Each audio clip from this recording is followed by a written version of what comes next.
தம் கிருபை பெரிதல்லோ என் ஜீவனிலும் அதே இம்மட்டும் காத்ததுவே இன்னும் தேவை கிருபை தாருமே இன்னும் தேவை கிருபை தாருமே.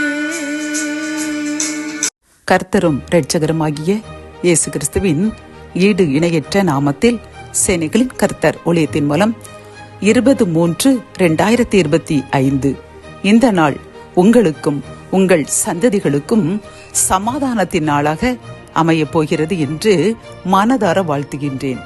இன்று நாம் அறியவிருக்கும் கிருபையின் வார்த்தைகள் யோபு 5ஆம் அதிகாரம் 2ஆம் வசனம்.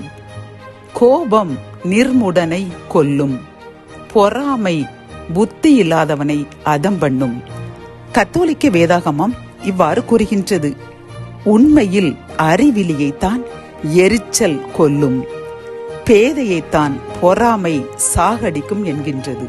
பிரியமானவர்களே, இன்று கர்த்தர் இந்த வசனத்தின் மூலம் நமக்கு கூறும் ஆலோசனைகளும் அறிவுரைகளும் என்னவென்றால், கோபம் மூடனை கொன்றுவிடுமாம், பொறாமை புத்தி இல்லாதவனை அதம் பண்ணிவிடுமாம். பிரியமானவர்களே, இந்த வசனத்தின் மூலம் கர்த்தர் நாம் கோபம் கொள்ளக்கூடாது, பிறர் மேல் எந்த நேரத்திலும் பொறாமை கொள்ளக்கூடாது என்று கடுமையாக எச்சரித்து இந்த செய்தியை நமக்கு கூறுகின்றார். பிரியமானவர்களே, நாம் கூறுவோம் கோபம் கொண்டாலும் பாவம் செய்யாதீர்கள் என்று வேதாகமம் கூறியுள்ளது. ஆகவே நாம் கோபம் கொள்வது தவறு இல்லை. கோபத்தினால் நாம் பிறரை கொன்றோ அல்லது வேறு பாவம்தான் செய்யக்கூடாது என்று நாம் நினைத்து கொண்டிருக்கின்றோம். அப்படித்தானே? அப்படியல்ல. இந்த வசனத்தில் தேவன் கூறுகின்றார், கோபம் கொன்று விடுமாம். பிரியமானவர்களே, பொறாமை நம்மை அழித்து விடுமாம். ஆகவே இந்த இரு காரியங்களையும் நாம் எந்த சூழ்நிலையிலையும் செய்யக்கூடாது என்று கர்த்தர் கூறுகின்றார். இதில் நாம் வேதாகமத்தில் பார்க்கும் பொழுது, தாவீது அவர் மன்னர், அவனை பார்த்து சிகேமி என்பவன் பேலியாரின் மகனை செத்துப்போ செத்துப்போ என்று அவன் மேல் கல்லை கொண்டு எரிகின்றான். நாம் என்றால் என்ன செய்வோம்?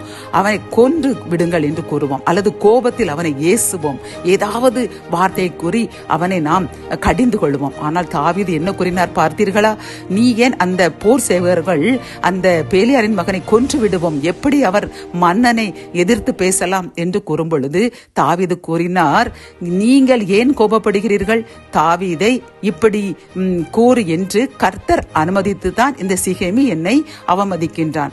ஆகவே கர்த்தரை இதை பார்த்து கொண்டு அவரை அனுமதிக்கும் பொழுது நீங்கள் ஏன் கோபப்படுகிறீர்கள் என்று கூறுவார். பிரியமானவர்களை, இதே போன்றுதான் பிற நமக்கு நாம் கோபப்படும்படி ஏதேனும் ஒரு காரியம் செய்யும் பொழுது நாமும் தாவீதை போன்று இப்படி இவர்கள் என்னை சொல்வதற்கு, என்னை இவர்கள் அவமானப்படுத்துவதற்கு கர்த்தர் அனுமதித்திருக்கிறார் என்று நாமும் தாவீதை போன்று அதை அமைதியாக நாம் மேற்கொள்வோமானால் கர்த்தர் நம்மையும் நம் சந்ததியையும் இன்னும் அளவில்லாமல் ஆசீர்வதிப்பேன் என்று வாக்கு கொடுக்கின்றார். இதே போன்றுதான் பொறாமையையும் நாம் விட்டுவிட வேண்டும்.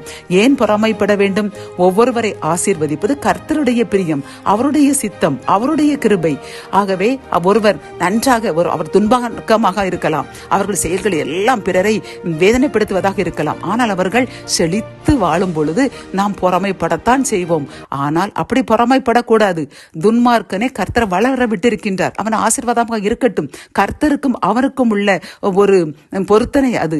ஆகவே கர்த்தர் அவனை உயர்த்தினார் என்றால் நாம் ஏன் பொறாமைப்பட வேண்டும்? இப்படி நினைத்து நாம் பொறாமையே படக்கூடாது. ஒருவன் வளர்ந்து வரும் பொழுது அது கர்த்தருடைய ஆசீர்வாதம், அவன் ஆசீர்வாதமாக இருக்கட்டும். கர்த்தர் நாமும் அவருக்கு பிரியமாய் வாழ்ந்தால் நம்மையும் ஆசீர்வதிப்பார் என்று பொறாமை கொள்ளாமல் கர்த்தரை இன்னும் அதிகமாக தேட வேண்டுமே ஒழிய பிறர் மீது பொறாமை கொண்டு அவர்களுக்கு தீங்கு செய்ய நினைக்க கூடாது. இன்று கர்த்தர் நம்மிடம் இந்த 2 காரியங்களை கேட்கின்றார். பிரியமானவர்களை, கோபத்தை விட்டு விடுவோம். பொறாமையை நாம் எந்த சூழ்நிலைகளையும் நம் இருதயத்தில் கூட நினைக்காமல் பரிசுத்தமாக வாழ்வோம். இந்த லென்த் நாட்கள் முடிவதற்குள் கர்த்தர் நம்மையும் நம் சந்ததியும் பரிசுத்தப்படுத்தி அளவில்லாமல் ஆசீர்வதிப்பார். ஜபம். என் அன்பு தகப்பனை, இந்த அருமையான கிருபையின் வார்த்தைக்காக நன்றியப்பா. நீர் எங்களிடம் கோபம் கொள்ளக்கூடாது, பொறாமை கொள்ளக்கூடாது என்று இந்த லெந்து நாட்களில் இந்த 2 காரியங்களையும் நாங்களும் எங்கள் சந்ததிகளும் முற்றிலும் அகற்ற வேண்டும் என்று கூறின இந்த கிருபையின் வார்த்தைக்காக நன்றி. என்னுடன் சேர்ந்து யார் யாரெல்லாம் நாங்கள் இன்றிலிருந்து எந்த சூழ்நிலையிலும் கோபமோ பொறாமையப்பட மாட்டோம் என்று உறுதியளிக்கின்றார்களோ எங்களுக்காக செபிக்கின்றோம். எங்களை மிகுந்த பரிசுத்தமாக்குங்க, சாட்சியா நிறுத்துங்க, சந்ததியை வர்த்திக்க பண்ணுங்க, ஆசீர்வதிங்க. மீட்பர் இயேசுவின் மூலம் ஜெபம் கேளும் நல்ல தகப்பனே, ஆமேன்.